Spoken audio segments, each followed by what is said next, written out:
Pernyataan sangat mengejutkan. Indra Syafri langsung ngomong gini, usai timnas Indonesia mengalahkan Maladewa dengan skor 4-0.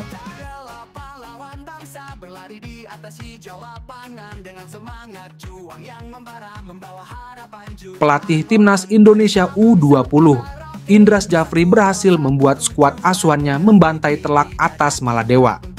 Timnas Indonesia U20 berada di bawah asuhan Indra Syafri menekuk Maladewa dengan skor 4-0. Laga Timnas Indonesia U20 kontra Maladewa dalam grup F, kualifikasi Piala Asia U20 2025 telah digelar di Stadion Madia, Jakarta, Rabu, 25 September 2024. Sejak awal pemain Timnas Indonesia telah mendominasi permainan atas Maladewa. Skuad asuhan Indra Syafri sempat mengancam gawang Maladewa melalui aksi Aditya Warman dan disambar dengan Jens Raven pada menit ke-15. Doni Tripamungkas memegang ban kapten dipercaya Indra Syafri melakukan tendangan sudut secara sempit pada menit ke-35. Sayangnya tendangan Doni Tripamungkas membentur tiang gawang bagian kanan kiper Maladewa. Doni yang menjadi kapten kembali memberikan serangan berbahaya pada menit ke-37. Meski demikian, tembakannya kembali gagal atas kegesitan kiper Maladewa. Hal ini membuat skor timnas Indonesia versus Maladewa masih 0-0 lantaran Jens Raven dan kawan-kawan belum memperlihatkan ketajaman golnya. Namun, skuad asuhan Indra Syafri mulai menunjukkan keganasannya melalui gol Aditya Warman pada menit ke-54. Aditya Warman membuka skor timnas Indonesia lebih unggul melalui asis Doni Tripamungkas.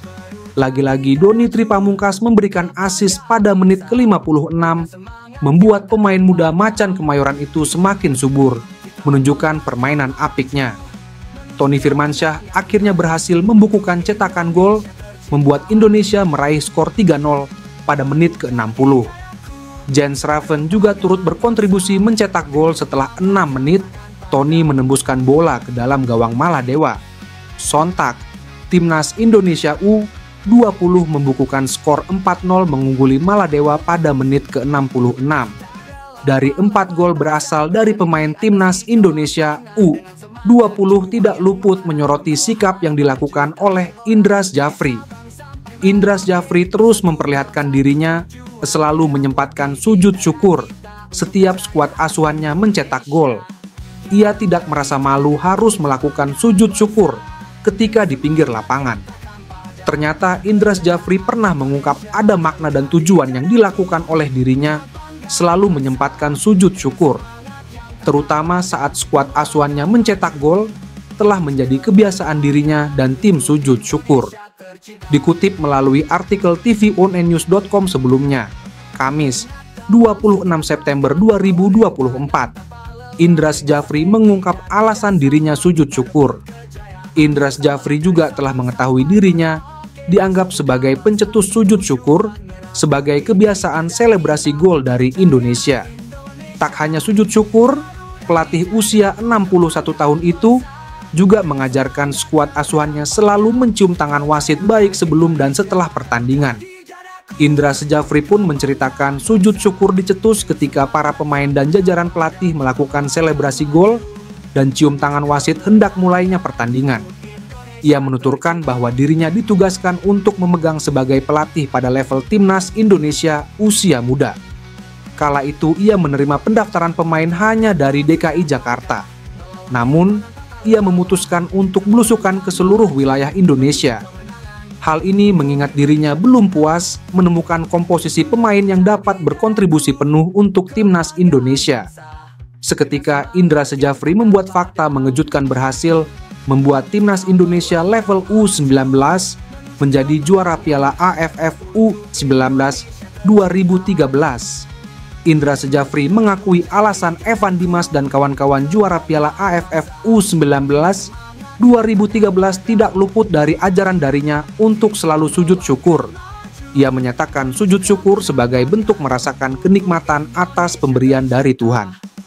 Itu dari 2013, emang saya sudah kebiasaan karena memang kalau kita dapatkan kita kenikmatan kita harus bersujud, ungkap Indra Syafri dalam podcast Deddy Corbuzier. Ia lebih menekankan skuad asuhannya untuk bersujud daripada melakukan selebrasi gol yang tidak bermanfaat. Misalnya, para pemain seringkali melakukan selebrasi gol dengan cara membuka baju berpotensi menciptakan pelanggaran atau kartu kuning dari wasit.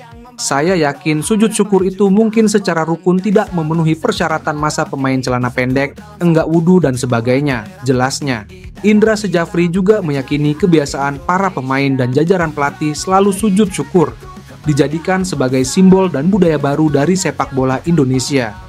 Tapi kan ada simbol, bersyukur kok, 2013 saya lakuin, kan semuanya sekarang sujud syukur. Tandasnya, AFC memberikan respons usai Timnas Indonesia U20 mengalahkan Maladewa dengan skor telak 4-0 pada laga kualifikasi Piala Asia U20 2025.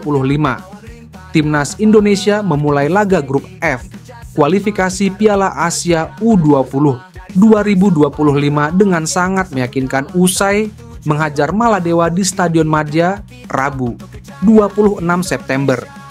Dalam laga ini, Garuda Nusantara tampil dominan dengan menguasai jalannya permainan dan berhasil menciptakan beberapa peluang emas. Namun, Jens Raven dan kawan-kawan gagal mencetak gol di babak pertama lantaran penampilan apik kiper Maladewa, Mohamed Yamen. Gol pembuka Timnas Indonesia U20 dihasilkan Aditya Warman pada menit ke-52 melalui tendangan kaki kanan ke tiang jauh. Belum genap 10 menit, Indonesia kembali menambah keunggulan melalui tendangan kaki kiri Vigo Dennis yang menghujam gawang Maladewa. Tony Firmansyah membuat Timnas Indonesia U20 unggul 3-0 lewat gol cantiknya dari tendangan bebas pada menit ke-57.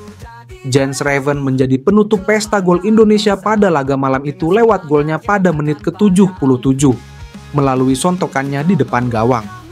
Berkat kemenangan ini, Timnas Indonesia U20 untuk sementara berada di puncak klasemen sementara grup F dengan mengoleksi 3 poin. Kesuksesan Timnas Indonesia U20 meraih 3 poin mendapat pujian dari AFC lewat akun Instagram resminya. Tim U20 Indonesia berhasil mengamankan 3 poin pada laga perdana kualifikasi Piala Asia AFC U20 China 2025 di fase grup F, tulis AFC. Bahkan AFC pun menyebut kemenangan Indonesia atas Maladewa sebagai hasil yang fantastis.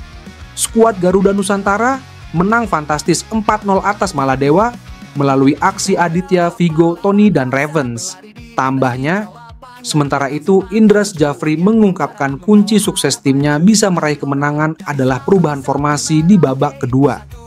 Pada paruh pertama, Indonesia menerapkan formasi 3-4-3. Namun, hal tersebut tidak terlalu berhasil karena sulit menembus pertahanan lawan. Memasuki babak kedua, perubahan formasi menjadi 3-5-2 membuat pertahanan Maladewa mulai terbuka, hingga berhasil mencetak 4 gol. Di babak kedua, kita melakukan pergantian pemain dan juga melakukan pergantian strategi, ujar Indra Syafri. Selanjutnya, pasukan Indra Syafri akan menghadapi Timor Leste pada Jumat, 27 September, dan Yaman 2 hari kemudian.